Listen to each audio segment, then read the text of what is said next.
Practice past papers. जिस exam के लिए आप पढ़ रहे हैं पहले उस एग्जाम को अच्छे से पढ़िए। इसका मतलब क्या है कि भाई पहले एग्जाम में देख तो लो क्या पूछा जाता है। Analyse mistakes, review and understand where mistakes are made to improve. अब है आपका focus on core concepts. Understand, don't memorise, focus on understanding the why behind concepts. ठीक है, थ्री इडियट्स आपने देखा है, उसमें चतुर था जो कि सब चीज मेमोराइज कर लेता था, और फिर रैंचो भाई थे अपने जो सिर्फ समझ के जाते थे और वो टॉप करते थे एग्जाम में। चतुर भाई हमेशा सेकंड आ जाते थे। क्यों ऐसा होता था? क्योंकि चतुर भाई रट्टा मारते थे। फिर आपको याद है वो स्पीच देने जाता है और कौन सी लैंग्वेज में क्या क्या बोल देता है, क्योंकि उसे पता ही नहीं होता है वो क्या पढ़ के गया है और एग्जाम में क्या पूछा गया है। आप अगर मेमोराइज करोगे तो थोड़ा सा भी चेंज करके क्वेश्चन आ गया ना, आप नहीं कर पाओगे। ठीक है, लेकिन अगर आप कंसेप्ट समझोगे ना तो आप हजारों क्वेश्चन सॉल्व कर पाओगे। तो बस यही बोलने की कोशिश है दोस्तों, अंडरस्टैंड करिए, मेमोराइज मत करिए। क्योंकि दिमाग की ना कैपेसिटी बहुत लिमिटेड है यार। ये हमारा कंप्यूटर तो नहीं है स्नैपड्रैगन प्रोसेसर, इसमें कोई चिप तो नहीं डली गई है, इसकी ना बहुत लिमिटेड कैपेसिटी है। तो इसको ना टेलीफोन नंबर ये सब याद रखने के लिए ही यूज करिए, एग्जाम में कंसेप्ट समझने में काम आएगा। ठीक है, की areas, identify high wait topics and focus on them. जो भी बहुत इंपॉर्टेंट टॉपिक्स है ना, जैसे आपने जब पेपर की एनालिसिस करी तो आपको समझ गया कि भाई हर साल ना ये टॉपिक पे पूछा जा रहा है। ठीक है, हर साल ना ये टॉपिक से कम पूछा जाता है, इस पे 2 मार्क का क्वेश्चन आता है, इस पे 3 मार्क का क्वेश्चन आता है। तो जो आपने हाई वेटेज क्वेश्चंस डिटरमाइन करे हैं ना, उसको फिर आप ज्यादा प्रायोरिटी दीजिए, क्योंकि उसकी स्कोरिंग कैपेबिलिटी हाई हो जाएगी आपकी। Correct. Create summaries and mind maps, visual tools like mind maps helps with retention. तो ये रिवीजन का ही एक पार्ट है। माइंड मैप्स या और कोई भी टेक्निक जो आप कंफर्टेबल हो।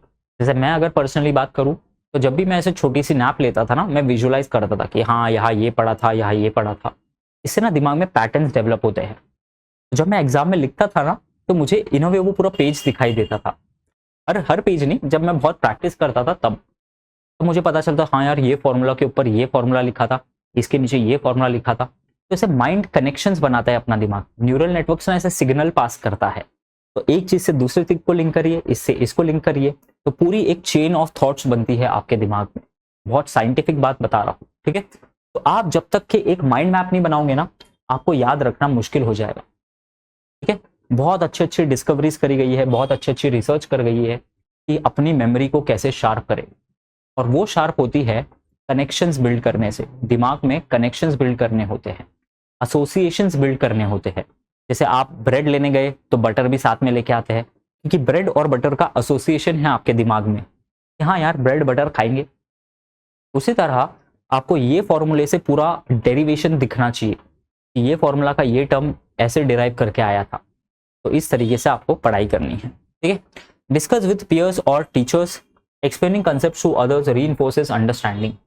दोस्तों ये मैंने बहुत किया है अपने बीटेक के टाइम और एमटेक के टाइम भी। आईआईटी बॉम्बे में तो एग्जाम के पहले जो माहौल होता था, हम सब मिलके बैठते थे, ओके, दोस्तों का ग्रुप, और सब एक दूसरे को जो कंसेप्ट में वो अच्छे वो सिखाते थे। ठीक है, तो पियर्स के साथ डिस्कस करने से क्या होता है, एक पियर एक टॉपिक पे बहुत अच्छा है, दूसरा इंसान दूसरे टॉपिक पे बहुत अच्छा है।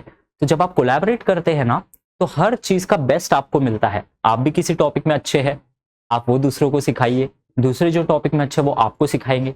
इससे ना सबको बहुत अच्छे से सीखने मिलता है। ठीक है, तो कोलैबोरेट करिए, और जब आप दूसरों को कोई कंसेप्ट सिखाते हैं वो आपको सबसे ज्यादा अच्छे से याद रहता है। लिख के ले लीजिए। ठीक है, जैसे कि अभी मैं आपको समझा रहा हूं तो मुझे ये बहुत अच्छे से आता है, तभी मैं आपको समझा पा रहा हूं। ठीक है, और जो आपको समझाऊंगा, जो आपका फीडबैक मिलेगा, उससे मुझे भी समझेगा कि भाई हाँ ये मैं ऐसे बोल सकता था। तो ये पूरी साइकिल होती है। तो जो आप दूसरों को सिखाते हैं ना वो आप ही का स्ट्रांग हो जाता है कंसेप्ट। ठीक है,